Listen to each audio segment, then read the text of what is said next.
Welcome to Kidmissing TV. I am your host, Angelina Wilson.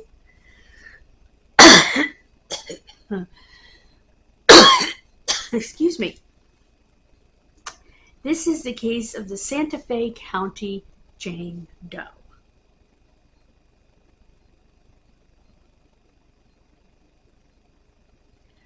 I was fortunate enough, thanks to a Redditor, to get her entire autopsy report and investigation. um, I had to take notes, and I have to figure out ways to say things without upsetting YouTube. Give you the basics. Her basic description. Age 16 to 22, although from what I read, I think the coroner thinks she was younger than that, because he said she was in the late budding stage of breast development, meaning that she hadn't fully developed yet. She was still in puberty, and that's what he said. So I think I would go on the earlier end of that. She was 5'1", 105 pounds. She had light brown hair and blue-gray eyes. Blue-gray eyes? Just so you know. So mine are. Light brown hair.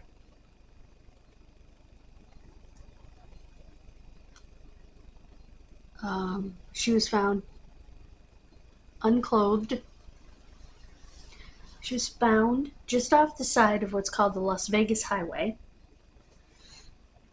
She was wearing makeup, to include brown mascara, which I didn't even realize, but I have a brown/black mascara.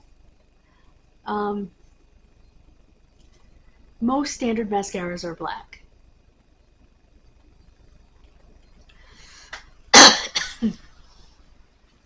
So the fact she was wearing brown is kind of unique.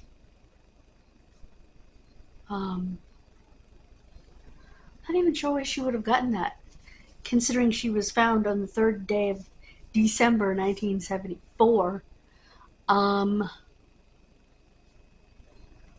So there weren't Ultas and Sephoras and the internet and all that. There were malls.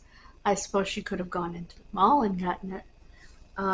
She also had a light brown eyebrow pencil.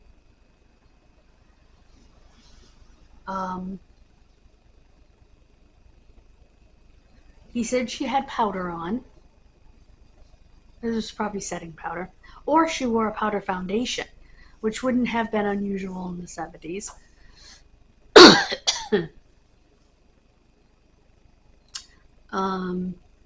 She wore hoop earrings and that were gold in color, a gold in color ring with like silver something in the center. Something silver colored. She had an 8-inch scar from left to right pelvic bone, 2 inches below the navel. Well, yeah, if it's the pelvic bone, it's going to be below the navel. That almost sounds like a cesarean section scar to me. Although, no, it can't be, because it's higher. A cesarean scar would be just above the pubic bone.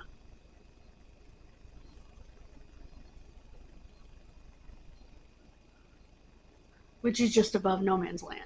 So,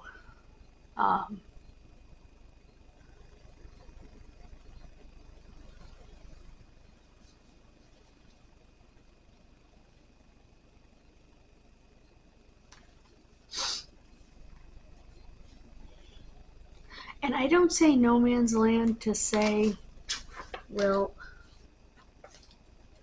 nobody can ever touch you or whatever. What I'm saying is not just any man's land. Special man's land. Anyway. So it would be right above there because it would be right above the pubic bone.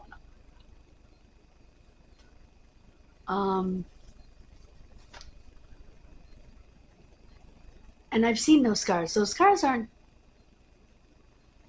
they look horrendous when they're first being done, but once the belly shrinks, they're pretty short. You know, they look like they're going to be this huge, 18-inch scar, but actually, once the belly shrinks, and I've seen them much later, they're small. They're like 4 or 5 inches once the belly shrinks. So, yeah, that might even be too big. Um,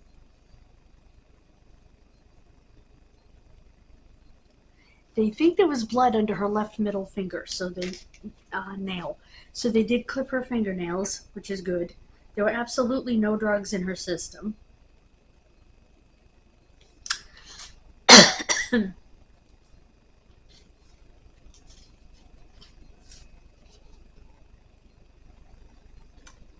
um, Now you may be thinking, okay, she was wearing powder, eyebrow pencil, and mascara. Nothing else? Probably not.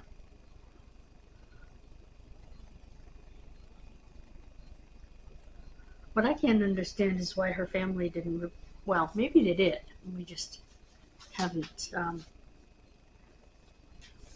found out yet. But I do want to tell you that Othram does have her on their site, and all of the funding is complete for her case. So she is actively undergoing genetic genealogy testing at Othram. So,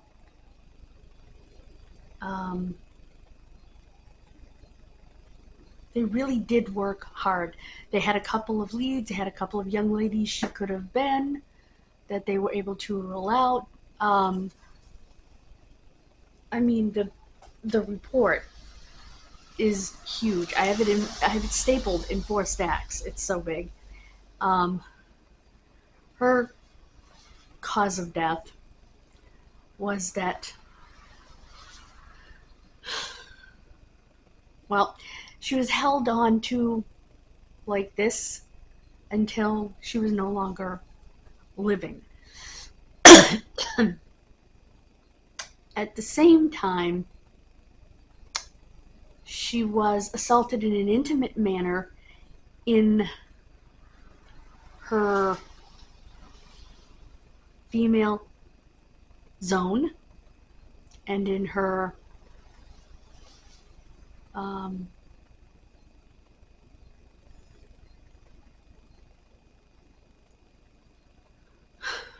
output zone,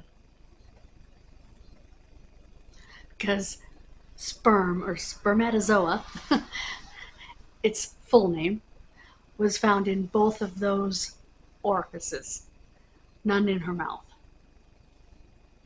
So basically, she was essayed, and she was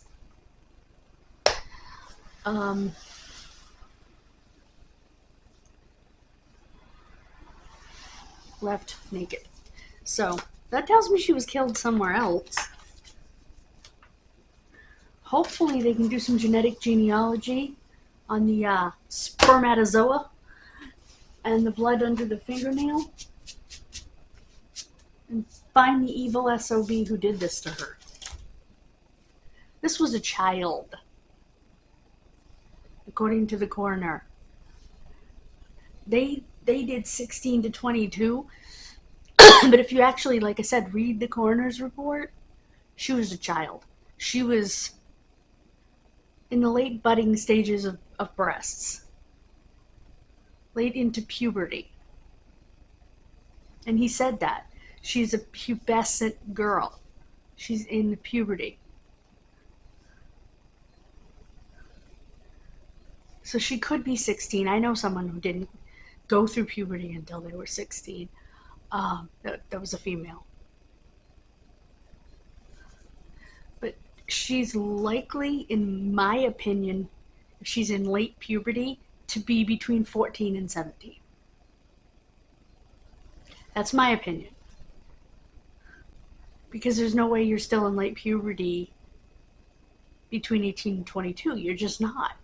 Even if you start puberty at 16, You might be in the late stages at 18, but that's as late as I'm willing to go for her, based on the coroner's own words. You know, based on the ME's own words. And let me show you this packet, so you have an appreciation of what I was dealing with. Oops.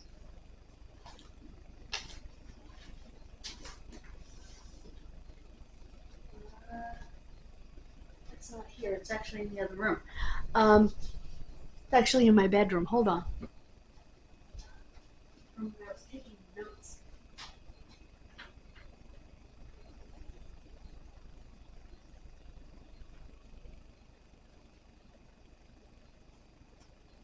Okay.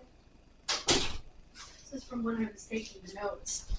Just wanted to give you an idea of what I've condensed down here.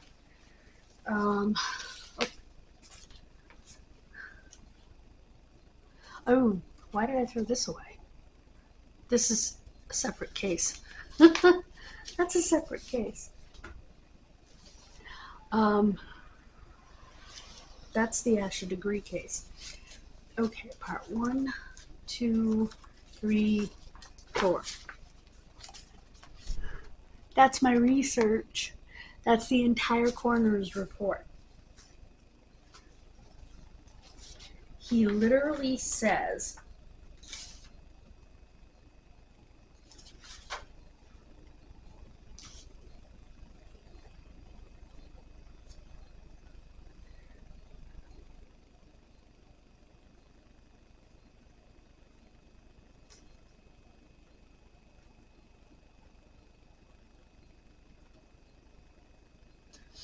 where he says that she was in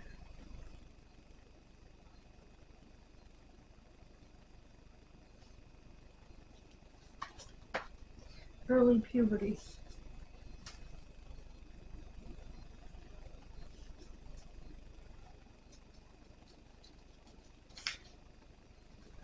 Wait a minute.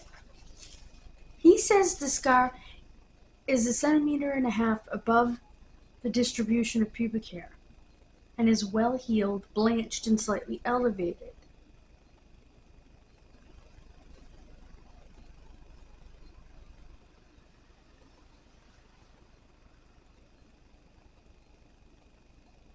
Okay, she had 2 surgical scars. Then she had a 15 by 0.3 centimeter in greatest dimension, 2.5 centimeters above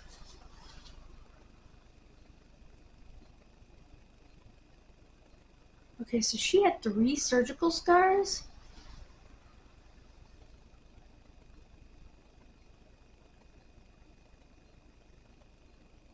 Yeah, she had 3 surgical scars. Okay. But it does say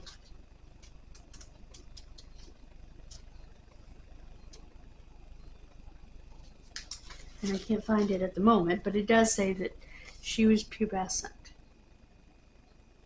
and in the budding stages. But if you look at this, if I sat here and read this whole thing to you, we'd be here for hours, and it would be boring. I can't show you the pictures that are here because I'll get nailed. But I've already been nailed by YouTube, so I won't show you those pictures, but I do have reconstruction. Which you're seeing in the poster. But, yeah, it's crazy. Let me make sure I put this on my side so you can actually see it. Yeah, this is insane. That's why I had to go through it.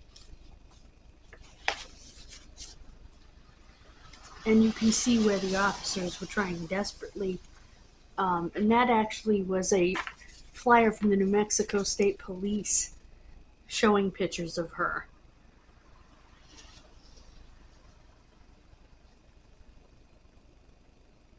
She was a homicide victim. Anyway, let me give you the phone numbers. If you know anything at all about this case, please call. either the Santa Fe County Sheriff's Office at 1505-982-4494. That's 1505-982-4494. Or the New Mexico State Police at 1505-827-5111. That's 1505-827-5111.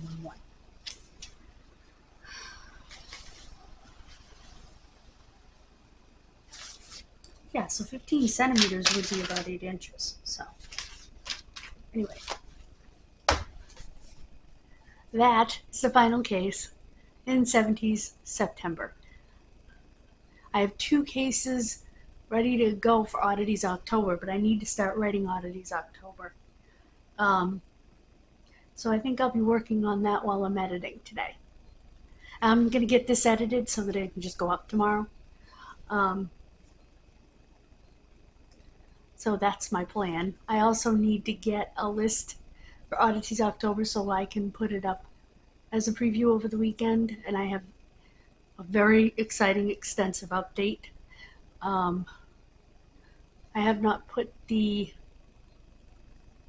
show from Kidmissing Radio up on here in the podcast playlist yet because I want to wait until after I do the October updates, which is only going to be the Asha Degree update because it's so big. Yeah. Plus notes. 3 pages of notes. So.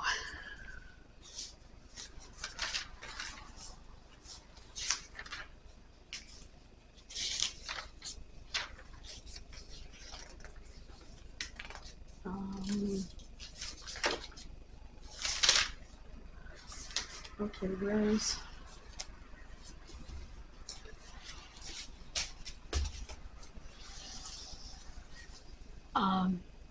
Anyway, plus 3 pages of notes.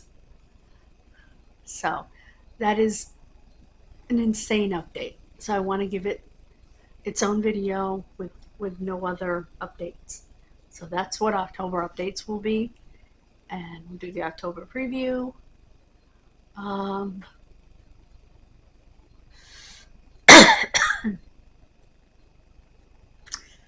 Sunday. Saturday I'm busy.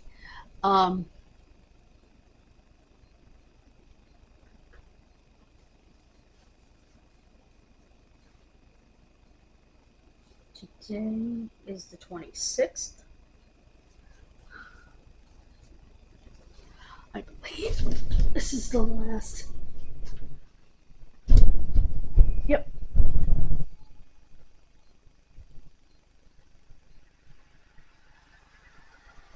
Nope, I have one for Monday. I'll do the preview on Sunday. I have one more case in September on Monday. And then on Tuesday is when I'll be doing, on the 1st, is when I'll be doing the updates. So. Because I do have Gary Sagi left. Carrie Sagi left. But yeah, that's the plan. This was actually just the last Doe Friday. There was one more case. I forgot there was one more Monday. Bye, guys. God bless you, and I will see you next time.